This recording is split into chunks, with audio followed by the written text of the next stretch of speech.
página, hoje com conteúdos imperdíveis como tem sido. Vamos começar hoje olhando um bocadinho para o mundo masculino, vamos falar da disfunção erétil e também vamos olhar para mulheres em Cabo Delgado, mulheres que precisam de um conforto, de um abraço e também de certo carinho. Tem espaço hoje uma pesquisa, uma iniciativa, nós vamos abordar este assunto. E ainda ecos de resiliência. São assim extratos ou então a título de uma obra e nós vamos aqui tentar descortinar algumas ideias do escritor desta então interessante obra literária. Há mais um assunto, este eu não revelo agora porque eu quero contar com a sua presença até bem perto das 19 horas aqui na televisão de Moçambique, com muito mais. E nesta altura, porque tem sido assim, começamos com um momento informativo e vamos agora à atualidade, às notícias. Bem-vindo uma vez mais, boa noite.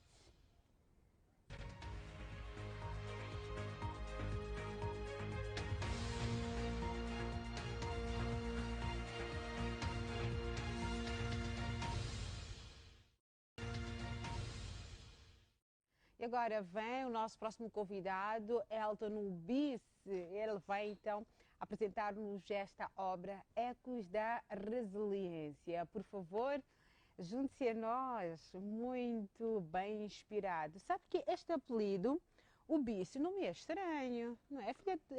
Filho de pastores? Tem... Boa noite. Ah, sério? Nada, não. Não tem... sou É filho de mesmo pastor. coincidência? Deve ser mesmo coincidência. Não. Ah, Sou tudo filho de bem. pastor. Mas não gostavas? Vais pensar. Talvez ainda preciso de pensar. Tá bom. Elton, muito obrigada pela presença. Ecos de resiliência. Eu até dizia aqui aos nossos telespectadores que a palavra resiliência, sermos resilientes, é algo que esteve muito bem próximo de nós e aprendemos isto quando de alguns desafios que nós superamos como moçambicanos, como jovens. E para si, como é que traz estes ecos de resiliência? Quais são os caminhos que ditaram para a constituição desta obra? Primeiro, gostaria de saudar a todos os telespectadores e também agradecer esta oportunidade da TVM, o programa Primeira Página, de estar aqui a partilhar sobre o ecos de resiliência.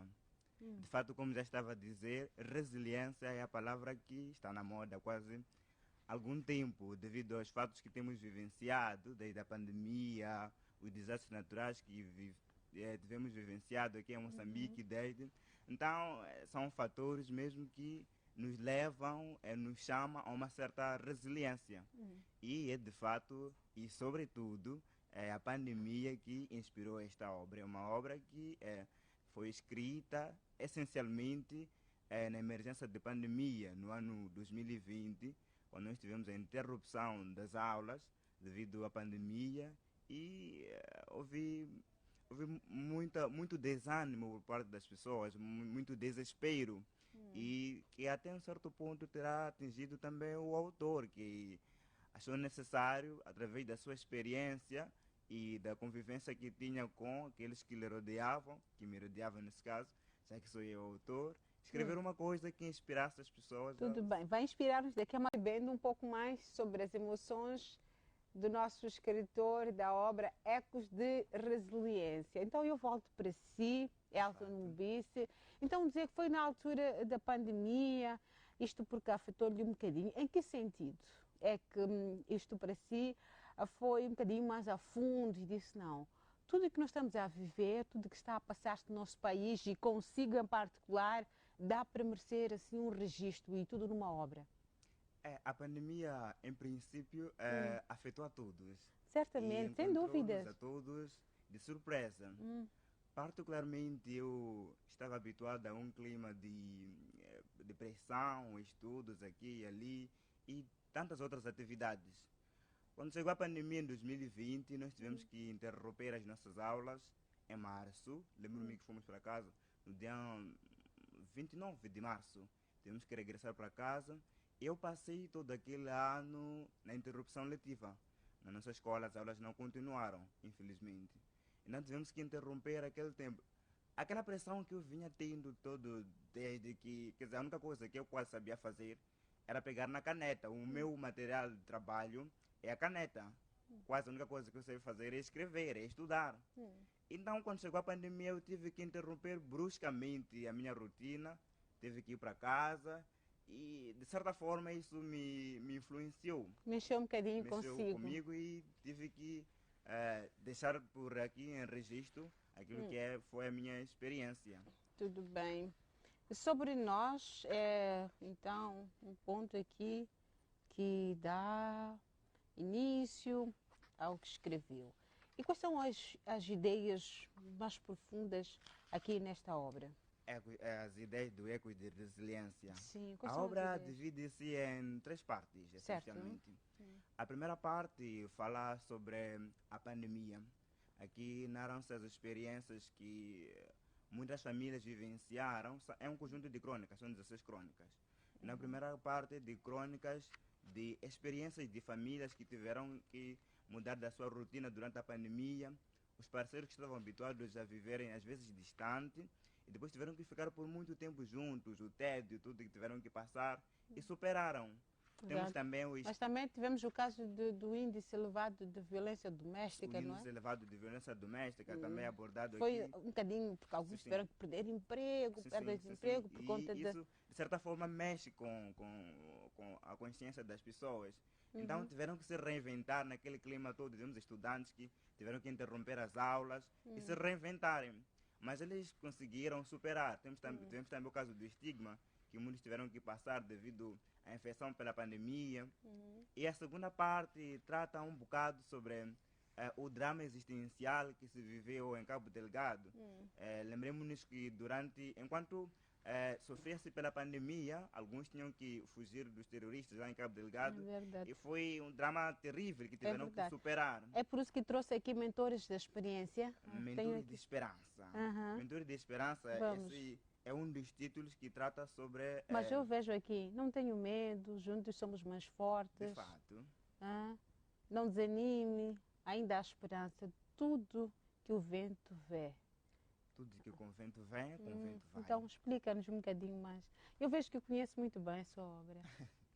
Mentores de Esperança, por acaso, esse texto que está aí em epígrafe é extrato de uma música de Banda Cacana, que fala sobre o coronavírus. Na altura foi produzida esta música. Sim. É uma música daquela época que também incentiva as pessoas a não perderem a esperança. E é exatamente isso que trata esse texto. Mentores de Esperança é uma abordagem do dia 24, do dia de Natal, em que famílias se encontraram aí, mas num ambiente muito estranho, porque estavam aí mascarados e tinham que desinfetar as mãos, todo aquele cenário que se vivenciava.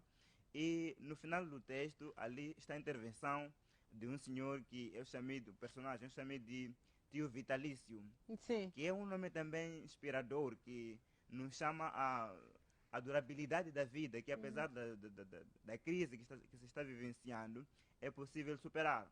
Então ele chama a atenção à sua família a manter-se firme, a ser resiliente sobretudo. Tudo e depois, bem. Mas quando fala do tesouro badalado, em que perspectiva? O tesouro badalado. Fez assim algumas citações do discurso do Presidente da República, Filipe Nunes, é isto? De fato, sim. Vejo aqui. Tesouro badalado. Esse texto aí do Tesouro Badalado fala... O Tesouro Badalado é só uma metáfora que eu usei para designar a terra. É um texto que fala sobre disputa de terras. É um senhor que durante a época de pandemia ele dependia essencialmente da sua machamba para poder sustentar a sua família. Mas durante a pandemia também houve certos oportunistas que andaram a sambarcar alguns bens da população e ele foi vítima. Então, por isso que está aí em epígrafe esse texto do presidente Filipe Nunes, que recomenda sobre a importância e o valor da terra e que é do Estado, é do povo no geral, por isso não pode ser tirado a população assim. Eu entendi numa outra perspectiva, ainda bem que disse aqui foi uma metáfora, porque eu entendi assim, um tesouro badalado. Recorda-se na altura de cada pronunciamento do Presidente da República. De fato. Toda a gente ficava ansiosa. Alívio das medidas. De fato, de fato. De fato era Então uma isto ansiedade. sim é muito grande. Então Sim, sim, podia sim, ser sim. um tesouro badalado. Toda a gente ficava ali concentrada para perceber Sim, sim. quais então eram as linhas para orientar os moçambicanos a cada ciclo de desafio com a Covid. Mas agora, esta obra é para todos nós, como consigo perceber, qualquer um pode ler. De fato. Sente que na academia também pode levar. Como é que vai fazer para levar esta obra para a academia também, para uma leitura? É sempre interessante e é bom trazer este contributo também para a academia. Acho que não percebi bem a questão. Eu dizia, este livro é para todos De nós fato, e está para a disponível. academia. Vai levá-lo de que maneira? A obra está disponível, ainda é a primeira remessa que nós temos, primeiro lançamento de 50 cópias e já está à venda. Está à venda a preço de 400 meticais. E para sua aquisição, contacta-se o autor da obra ou a editora. Tudo bem. Então leva para estudantes de letras, de ciências. Eu acho que a obra pode interessar a todos os moçambicanos, seja estudante de letras, seja estudante de ciência, de desenho. Acho que é de interesse geral, porque Então vais afinal de conversar. contas todos precisamos de ser resilientes. Ótimo. De fato. Então vais conversar com os jovens e levar esta resiliência. De fato, de fato. Eu coloco esta questão porque, por ser jovem, De fato. lançando uma obra, então eu penso que os jovens, quando comunicam entre si, têm uma linguagem mais direta, mais expressiva. Então pode falar com os jovens sobre esta obra e fato. conseguir trazer ou ganhar uma certa empatia por parte deles. De fato. Então eu agradeço bastante pela presença e gostava de ter as últimas considerações. Talvez no final agradecer a todos que nos acompanharam lá de casa e esse espaço da TVM. A obra está disponível, pode ser adquirida contactando ao autor da obra ou a editora. Elton Carlos Bis é o Facebook do autor. E muito obrigado. Obrigada.